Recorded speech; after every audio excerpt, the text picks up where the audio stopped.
I should never have looked. That's how it began. Not with a kiss, not with a plan, but with me in the hallway of my own home, frozen by a door someone forgot to close all the way. I am 50, respectable, measured, a woman neighbors describe as steady. Daniel is 25, the contractor's son from next door, who's been helping me with repairs while his father recovers. In everyone else's eyes, he's still the kid who used to ride his scooter in circles on our cul-de-sac. But when I glanced through that narrow slice of light and saw him changing his shirt in my spare room, sun across his back like poured honey, he wasn't a kid anymore. He was a man, and I felt it. I could have turned away. I could have cleared my throat, knocked, said something practical about paint swatches or loose hinges. Instead, I did the unwise thing. I stood very still and listened to my pulse thrum in my ears. He noticed me a second later, startled, then smiling with a softness that felt dangerously adult. "Sorry," he said, gathering his shirt. "Didn't know anyone was home." "Me neither," I answered, and immediately hated how breathless I sounded. For the rest of the afternoon, the house felt smaller, as if the walls had learned a new secret and were leaning in to hear more. Daniel replaced the faulty outlet and tightened the faucet that had been weeping for months. We kept the conversation painfully ordinary, weather and a stubborn screw, but every word landed with more weight than it deserved. When he passed me the screwdriver, our fingers touched. It was nothing. It was everything. At dusk, I brewed tea to be polite and to steady my hands. He took the mug with a quiet, "Thanks," and sat at the end of the kitchen table where my late husband used to read the paper. Daniel watched the steam rise and said, "You always keep it this calm in here?" "Mostly. Some rooms remember how to be noisy. I'm teaching them." He looked at me like he understood more than the sentence contained. When he left, he lingered at the threshold. "I can come back tomorrow and finish the trim," he offered. "That would be helpful," I said, and then before caution returned, "I'd like that." His smile reached his eyes. "Me too." After the door clicked shut, the quiet didn't return the way it used to. It hovered, bright-edged and humming like a streetlight about to flicker on. I washed 2 mugs that did not need washing and told myself a sermon about boundaries, about the simplicity of fresh paint and the complication of lonely hearts. I promised myself I would keep things neat. But promises are only tidy until someone knocks again, and he would, in the morning, with a toolbox in his hand and something unspoken in the space between us, already quietly, patiently waiting to be named. He came back the next morning, right on time, toolbox in hand, the kind of punctuality that feels both polite and expectant. I had been awake since dawn, pacing, convincing myself I wasn't waiting for the sound of his boots on the porch. But when the knock finally came, my pulse betrayed me. I opened the door. Daniel stood there, hair damp from the shower, shirt clean but rolled at the sleeves. "Ready to finish what I started?" he asked. The words were harmless, but the way he said them made my stomach twist. Finish what I started. I stepped aside, letting him in, pretending the air wasn't already charged. He got to work on the window frames in the living room, moving with an ease that made me forget he was half my age. His shoulders bent to the task, his hands steady. I busied myself with dusting, though I was only chasing the same specks across the furniture. Every so often, our eyes met, and each time felt longer than the last. At one point, he climbed the ladder to sand the upper edge of the frame. I steadied it instinctively. My hand brushed his ankle, accidental, and I felt a ridiculous flush rise to my face. He glanced down, smirked, tugging at his mouth. "Thanks. Didn't know I had a spotter." "Old habit," I replied quickly. "My husband, he used to do the same work.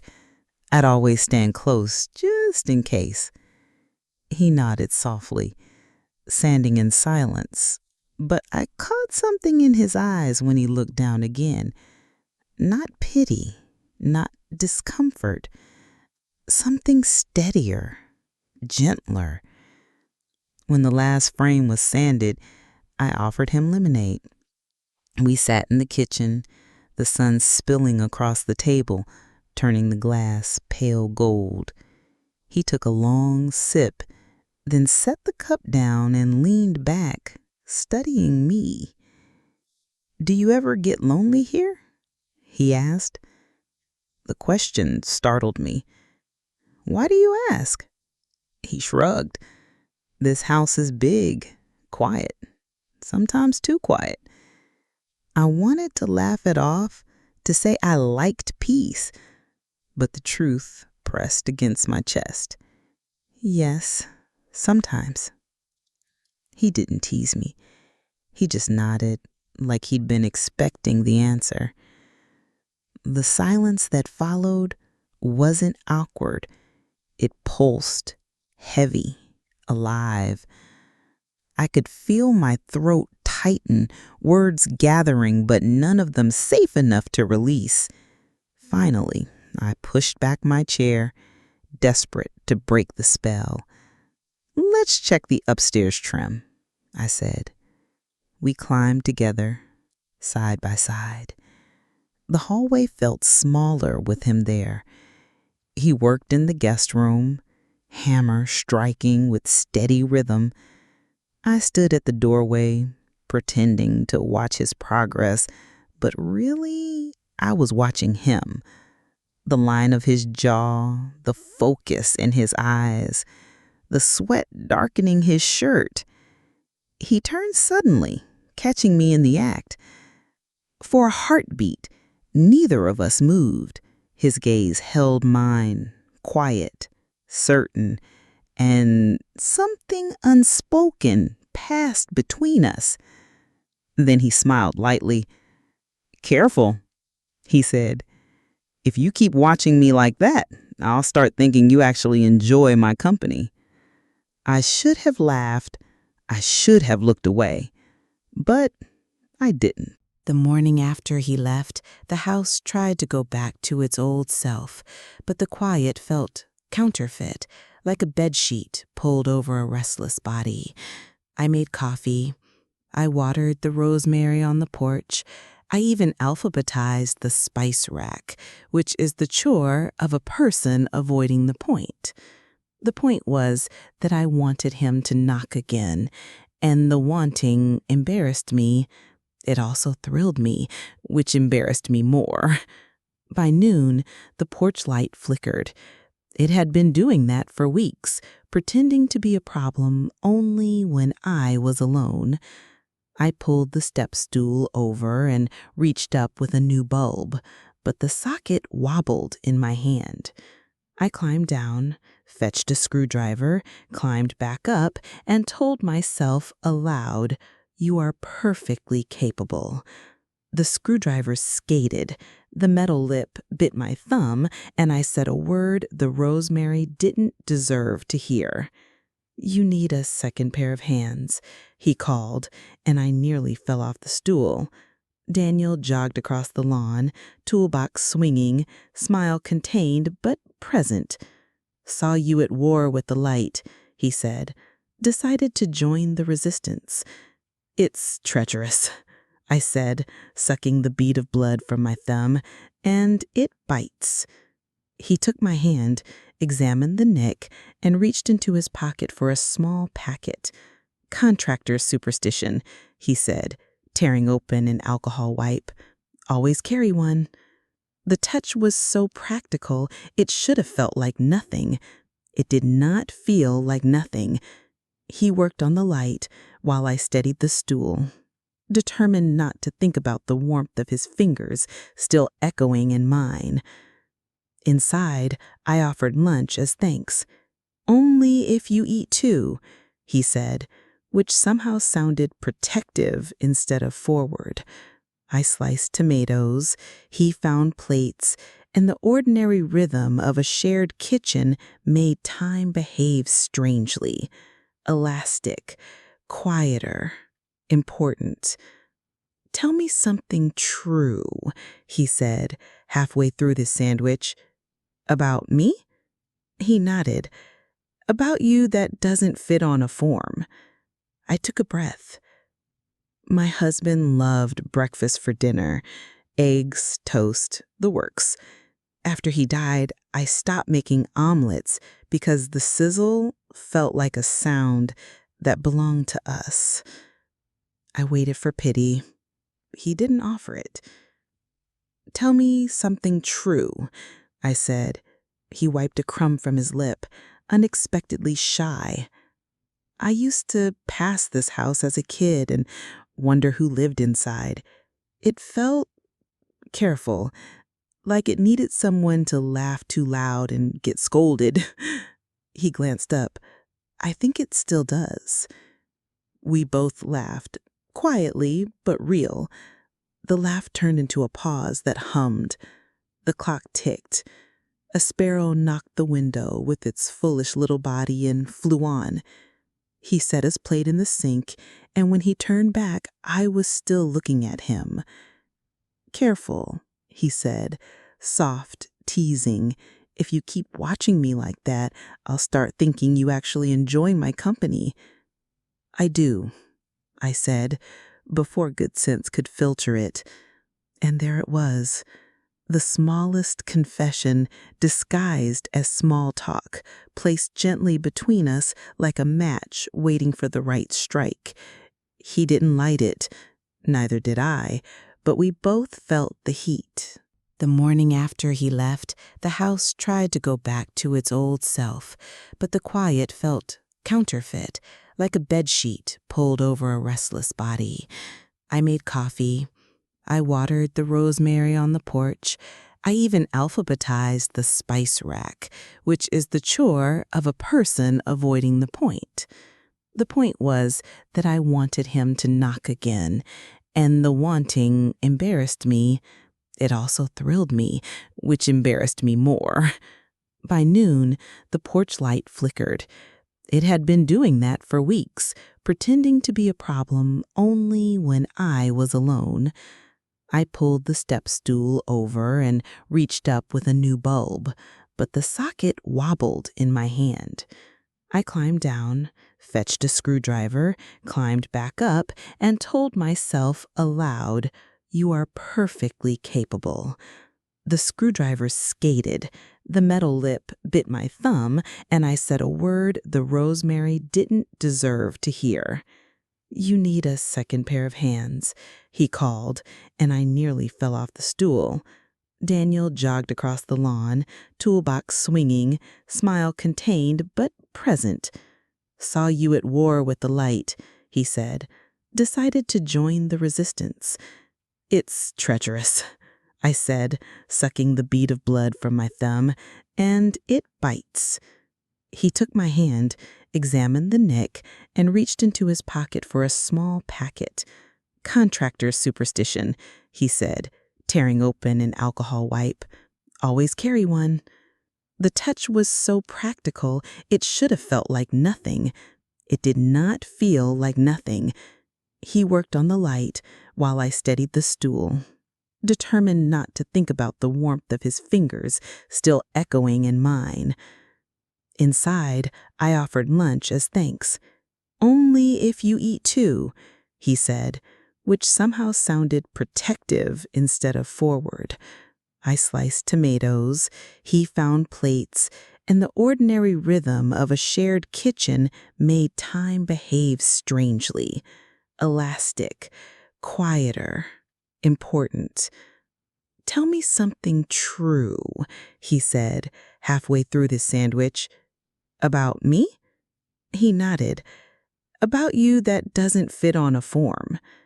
I took a breath. My husband loved breakfast for dinner. Eggs, toast, the works. After he died, I stopped making omelets because the sizzle felt like a sound that belonged to us. I waited for pity. He didn't offer it. "Tell me something true," I said. He wiped a crumb from his lip, unexpectedly shy. "I used to pass this house as a kid and wonder who lived inside. It felt careful, like it needed someone to laugh too loud and get scolded."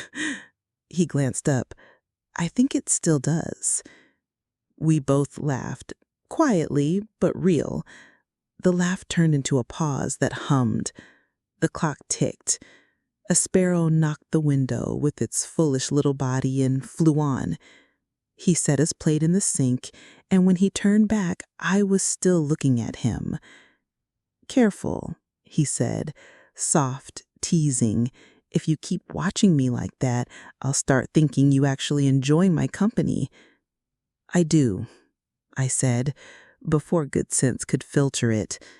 And there it was, the smallest confession disguised as small talk, placed gently between us like a match waiting for the right strike. He didn't light it, neither did I, but we both felt the heat.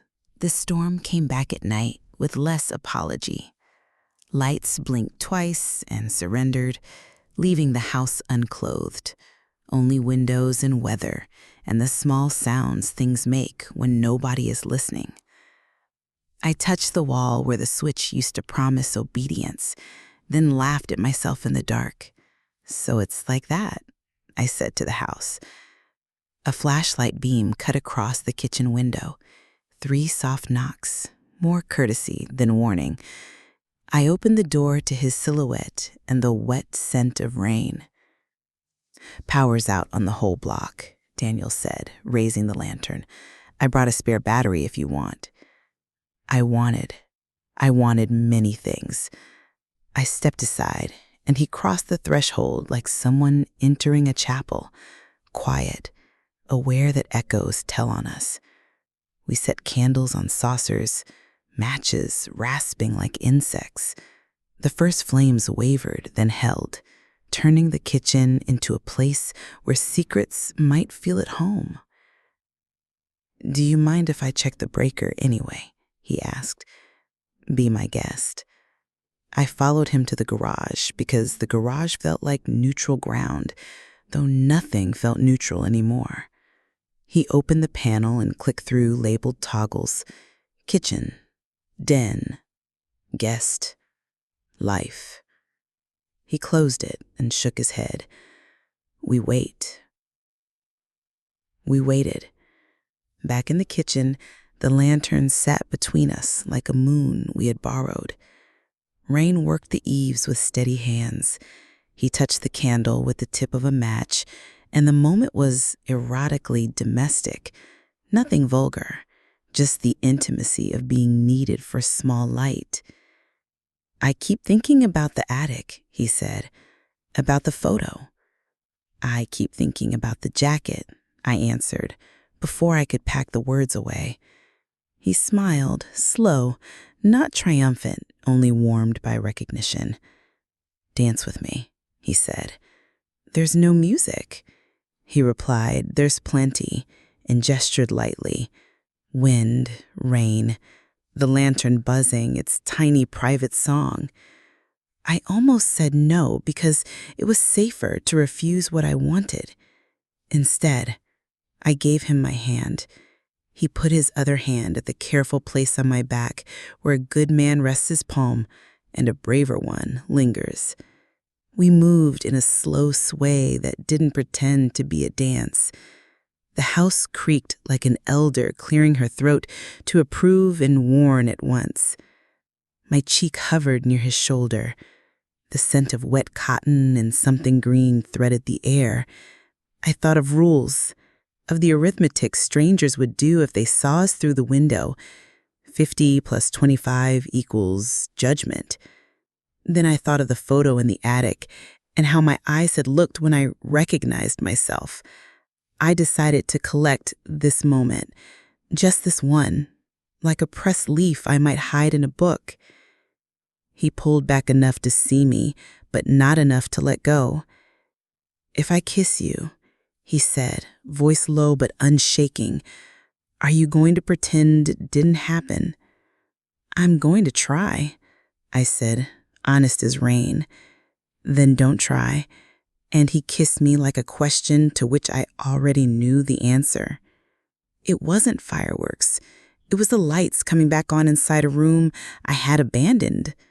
Soft, certain, the first click of a door opening. When we parted, the house remained dark. The lantern buzzed. Somewhere a transformer sighed.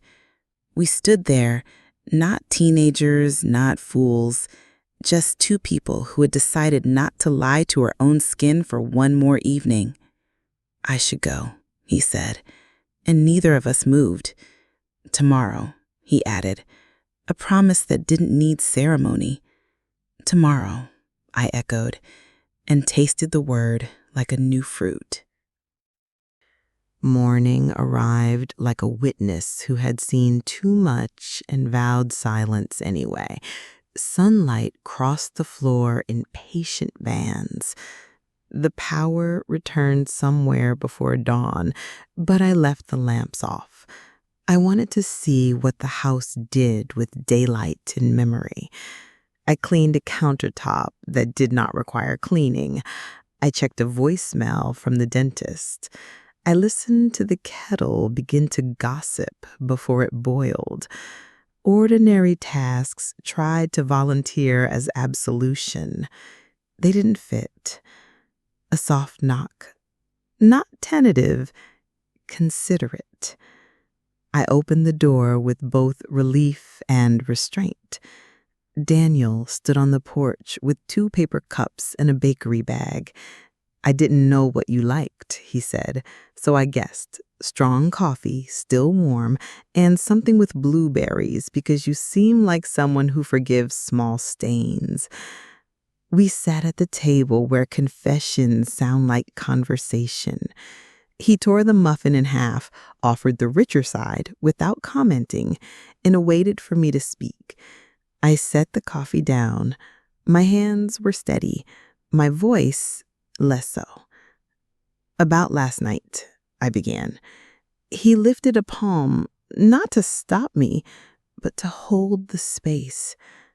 "About last night," he echoed. "I don't want to make it cheap with apologies neither of us believes. I'm not a boy looking for a thrill. I'm a man who wants to be exactly where he is." "Where you are," I said, "is in my kitchen, in a small town where people keep records they call memories." "I know." He folded the muffin paper into a tidy blossom. "I also know I can't pretend it didn't happen. I don't want to." "Nor do I," I said. The admission loosened something beneath my ribs. He exhaled like he had been bracing for a verdict. "Then we have 2 problems and 1 solution. Name them." Problem 1, other people's arithmetic. Problem 2, your fear of losing yourself to their counting. He smiled softly. Solution, we decide the pace and the language, not them. I laughed, startled by relief. You sound very sure. I'm sure of wanting to learn you, he said. Not rescue you, not replace anyone. Learn you. He sipped, steady. We don't have to call it anything yet. We can let it be what it is and guard it while it grows. Guard it. The words settled like a shawl. I thought of the attic album and the girl on the beach who had looked like sunlight had chosen her first. I wanted to honor her without betraying the woman who had survived the intervening years. "We go slow," I said. "We go honest," he answered. "And quiet," I added. "And proud," he said, surprising me. "Quiet isn't the same as ashamed." We walked the perimeter of the house with our coffees, pretending to inspect gutters and actually measuring the new territory of us. At the back steps, he touched the rail. "This loose," he said. "I'll fix it." I almost said, "You already are." Instead, I told him I had a doctor's appointment on Thursday, a detail that meant nothing and everything. He nodded like a person invited past the threshold. At the door, he paused. "May I?" he asked. And when I nodded, he kissed me once, brief and daylight clear, the kind of kiss that knows its own strength and chooses restraint. After he left, I carried the bakery bag to the counter and opened it. Another half muffin hid beneath a napkin with a note, "I'll bring music next time. D." I closed the bag and pressed it to my heart like a foolish girl, not because I needed the gesture to be grand, but because quiet promises, carefully kept, are how a life remakes itself without breaking. He kept his note. He brought music, not a grand system, just a small speaker he set on the windowsill, the volume low enough to feel private even with the windows open. Strings and a brushed snare filled the living room like sunlight made audible. He tested the trim he'd sanded, ran a thumb along the smooth edge, nodded as if approving a line of poetry. "Too loud?" he asked. "It's perfect," I said, surprised my voice didn't shake. We didn't dance. Not at first. He repaired the loose stair rail out back while I held a jar of screws and pretended that was the point. When he reached for the next one, our fingers met inside the mouth of the jar. It would have been comic if it hadn't felt like a bell. He smiled without looking up. "Guarded and growing," he murmured, and I realized he'd kept our words like seeds. The neighbor's gate clicked. Ruth's head appeared above the fence, her visor a bright halo. "Afternoon," she called. "Heaven sent you help, I see." I lifted the jar and made a joke about free labor and good fortune. Daniel raised a hand, friendly and unremarkable. Ruth admired the roses, gossiped about a bake sale, then drifted away, leaving pollen and nerves behind. Inside, he wiped sawdust from his palms and placed a second note on the table. A folded page from a pocket notebook, nothing dramatic. "Tonight, no tools, just music, if you want." It was a question that wore polite shoes. I set the kettle on. "What would we do with no tools?"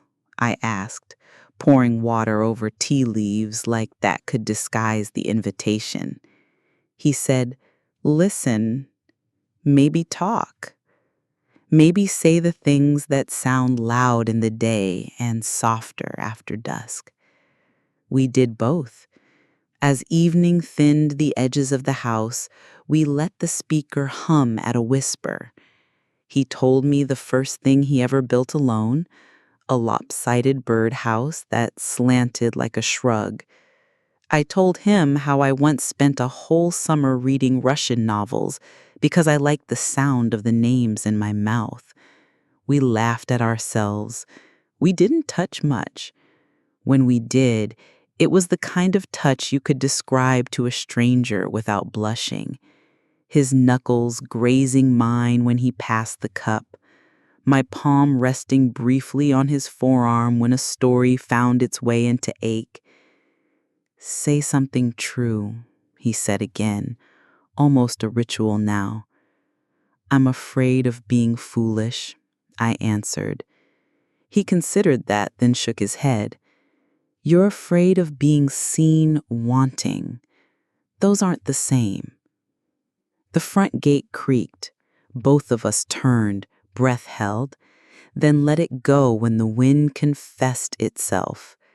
He stood, lowered the speaker, and looked at me as if memorizing a page.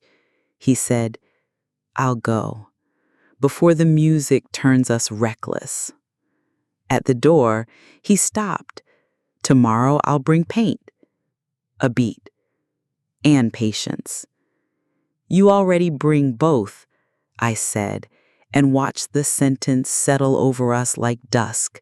His father arrived the next morning with the plain authority of a man who has measured 1,000 rooms by eye. He carried a clipboard and the particular silence of someone recovering from something he doesn't plan to explain. Daniel introduced us on the porch.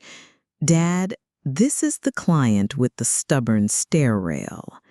Client, his father echoed, offering his hand. His grip was warm, steady, not testing. He told me you've kept him honest. Not everyone does. I offered lemonade because I didn't know what else civility required. We stood near the repaired rail while the elder carpenter, an accurate surname, it turned out, inspected the posts Daniel had sistered beneath the steps. Clean work, he said finally. You take your time. Trying to, Daniel answered, glancing at me in a way his father didn't miss. The older man's eyes were kind but pointed. Time is good. Rushing ruins good wood. He marked a box on his clipboard, then looked at me. When my son gets interested, he forgets to eat. Make him stop for lunch. That's me asking as a foreman. I promised I would, and discovered it was easy to promise something you wanted to do anyway. After they left, the house felt interrogated but intact. I took the roses out back, clipped the browned tips, and sank my hands into the soil. That's where the past found me, quietly, without accusation. I talked to my late husband the way I always did when pruning, a litany of small updates and one large omission. Today, I did it differently. I told him the truth. I'm still your careful girl, I said, tearing a spent bloom free. But I've been starving careful for years. A good man stands in my kitchen and asks me to eat. A breeze lifted the edges of my shirt like a benediction. Somewhere, a hammer tapped rhythm for a life being mended. At lunch, Daniel texted, Dad says I passed inspection. Permission to celebrate with grilled cheese. I make a smug one. I wrote back, permission granted. Bring your arrogance and cheddar. He arrived with bread, cheese, and a small bouquet from the market. A handful of shy daisies that looked like they wanted to learn courage. We ate at the counter. The sandwiches loud, the conversation soft. He told me his father's hands had been quieter since the surgery, slower too, and how the slowness had made them both better at noticing. We used to rush the finish just to see the shine. Now we respect the sanding. Do you think he suspects? I asked. He cut the sandwich neatly in half, as if splitting a secret with a knife. He suspects I'm happy. That used to worry him. It doesn't now. After he left, Ruth's visor reappeared over the fence. Saw the trucks, she chirped. Looks serious. Only the rail, I said. smiling with more serenity than I felt. That night, I opened the attic bin again and set the beach photo on my dresser. For once, I didn't look past it. I looked into it. The girl in the picture seemed to be squinting toward a brightness she couldn't yet name. I whispered a name to her. It wasn't foolish. It was mine. Saturday brought a street fair to the square. Tents like sails, chalk dust on bricks, the smell of onions and cinnamon pretending they belonged together. Daniel texted from 2 blocks away. If we go slow. Side by side, no theater. Yes? I touched the photo on my dresser, then typed, yes. We met near the used bookstall. He arrived carrying a canvas tote that advertised a hardware store and a life he didn't perform. You look like a woman who bargains for first editions, he said, eyes delighted. I told him I looked like a woman who mispronounced Russian names on purpose. We laughed, the kind of laugh that doesn't need to be loud to be heard. We walked, not touching, not hiding. Our shoulders found a rhythm that made space without apology. At a ceramics table, the potter held up a bowl the color of unripe pears. Green, she said, for beginnings. Daniel nudged me. I bought it and imagined blueberries inside it like a small act of defiance against the math of strangers. Of course we were seen. This town likes to witness itself. A pair of acquaintances offered smiles too wide, their eyes doing the sums. An old colleague of my husband's asked about roof repairs and then, casually, surgically, about Daniel's father. Daniel answered with uncomplicated ease. I answered with uncomplicated pride. When we moved on, my pulse took a moment to catch up. Still with me? He asked. I am, I said, and surprised myself with how sure it sounded. We took our lunch to the shade of a sycamore, the kind of tree that wears its history in scraps of peeling bark. He spread the napkin. I set the pear-green bowl between us and filled it with blackberries from a paper cup, because ceremony is what we make of it. He passed me a fork and didn't comment when I used my fingers instead. The juice stained my fingertips, and he lifted my hand to inspect the proof. Evidence, he said. Of what? I asked, expecting romance. That you let sweetness be messy, he answered, and the line made me blush in the correct way. After, music started at the bandstand, a local trio brave enough to worship Sam Cooke at noon. People danced. We didn't. We watched the dancers and decided not to mind how some of them looked at us. What do we call this? I asked, because names can bless and bruise. He thought for longer than most men permit a question to live. We could call it a restoration, he said. I'm learning the grain of you. I don't want to sand past what makes you strong.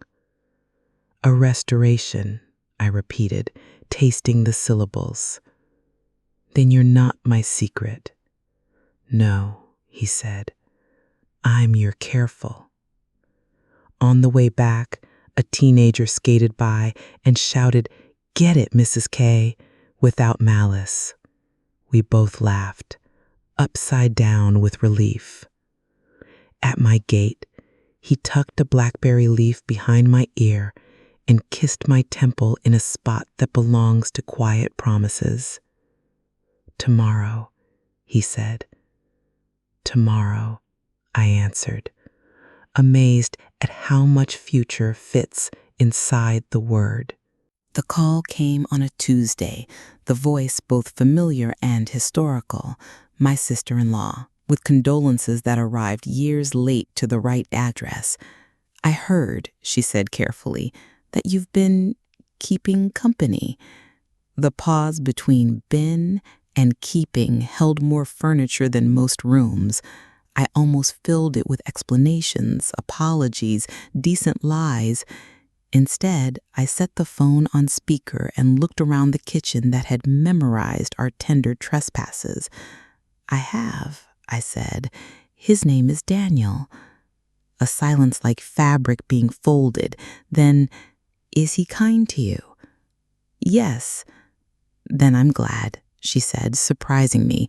People grieved your composure and missed your grief. The line clicked with permission I hadn't realized I needed. That evening, Daniel arrived with a permit for the new porch rail and a grocery bag. He said, I made a promise to your husband. I wasn't there to hear it, but I can keep it. Breakfast for dinner. We cooked together, shy and joyful. He whisked while I salted. The skillet sang. I laid the table with the pear green bowl, now full of strawberries, and the shy daisies on their second brave week. When he slid the omelet onto the plate, I felt the room expand to include both of my lives without jealousy. We ate slowly the way you read a paragraph you know you'll remember. After, we carried 2 plates to the porch and listened to the town settle. Somewhere a train threaded its way through another person's story. Somewhere a neighbor laughed the laugh we had been practicing. The new rail firm under my palm felt like more than wood. Say something true, he said, for what might be the last time we needed to ask. I used to think love was fireworks.